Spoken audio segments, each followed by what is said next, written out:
Alors nous sommes avec Baptiste, donc un des directeurs artistiques des Nuits Sonores.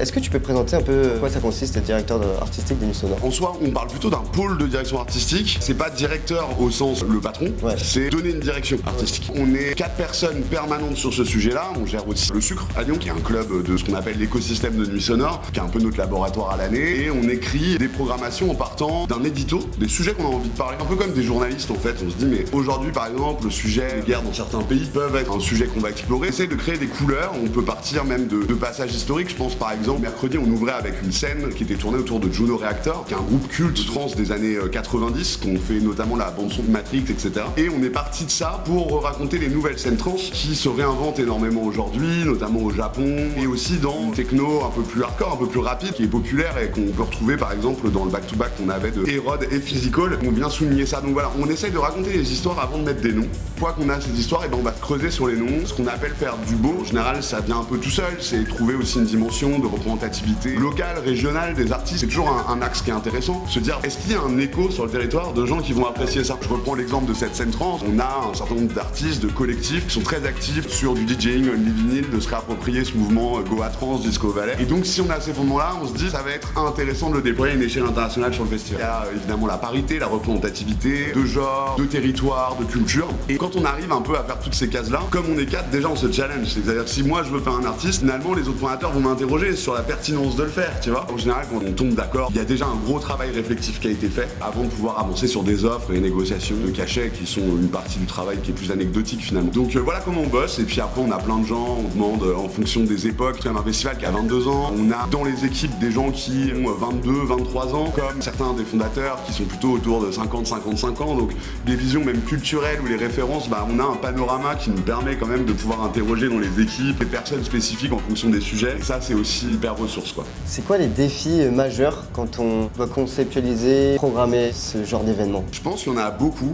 Honnêtement, nous, on va dire, le défi majeur en termes de programmation, c'est de réussir à faire découvrir des choses aux gens, tout en faisant en sorte qu'ils l'apprécient. Et ça, c'est un challenge, en fait, parce que quand tu bookes une tête d'affiche où tu sais que de toute façon ça a déjà vendu tous les Zéniths de France et que ça remplit toutes les salles, ta capacité à décevoir elle est limitée si tu veux. Nous on n'est pas un festival où tu viens écouter les artistes qu'il y a dans ton Spotify ou dans ton Deezer en fait. On est un festival où tu viens pour remplir ton Spotify et ton Deezer par la suite. Et donc nous on a ce truc de se dire il va falloir qu'on arrive à pousser les gens dans des curseurs où par eux-mêmes ils iraient pas, mais à se projeter dans le fait qu'ils vont quand même réussir à apprécier et à comprendre le projet. Pour donner un exemple super précis, hier on faisait notamment Moshak et Kevin Sanderson. Donc 2 grosses stars quand même de la house, une très actuelle et un légendaire fondateur de la techno de Détroit et de la house de Détroit. Et derrière on a mis un groupe qui s'appelle Photon, un groupe de jazz électronique français. Après un groupe anglais qui s'appelle Nubian Twist qui est plutôt dans un truc disco, boogie, assez soul, mais qui est quand même assez dance floor. Et en fait ça fonctionne parce que c'est les racines. Alors c'était en groupe, ils étaient 9 sur scène, etc.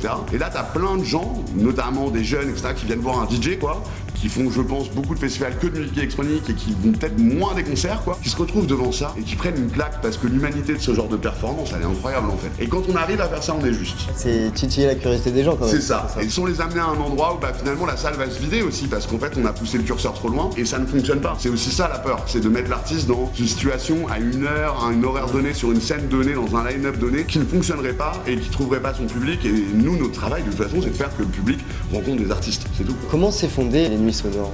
À la base, il y avait un premier festival qui s'appelait Artif Festival, monté par notamment Violaine Didier, qui a été longtemps directrice artistique du festival, Frédéric Joly, directrice actuelle du festival, et qui était un festival plutôt dans les scènes exploratoires, noise. Il y avait déjà de la musique électronique, mais plus expérimentale, qui se passait déjà à la Sucrière, qui était une friche inutilisée et qui a été utilisée légalement, mais sous un format un peu squat, ce qui est un truc qu'on a gardé dans l'ADN du festival, parce qu'on continue à défricher des lieux et à prendre des lieux désaffectés pour en faire nos festivals. Donc d'abord, ça a commencé comme ça, et il y a une vraie volonté politique à l'époque du premier mandat de Gérard Collomb qui avait quand même une vision sur cette ville qui était je ne veux pas être une seconde ville de France, je veux être une métropole européenne. Je vais pas faire la course avec Paris. Moi ce que je veux c'est d'être dans ces grandes villes secondaires mais qui sont des métropoles et qui ont une dynamique et il s'est tourné vers des visions qu'avaient des villes comme Barcelone ou des choses comme ça et où des festivals comme les nôtres, plutôt urbains, ce qu'on appelle les festivals de troisième génération, qui se passent vraiment dans la ville, pas ces festivals dans les parcs avec les tentes et tout ça, se développaient et il a vraiment convoqué plein de jeunes acteurs culturels de la ville en leur présentant son projet. Je veux un festival. Soyez les meilleurs, je veux vos projets dans 2 mois. Il y a eu une réunion d'acteurs, notamment Vincent Carry qui arrivait à ce moment-là, lui qui était plutôt journaliste, mais qui avait aussi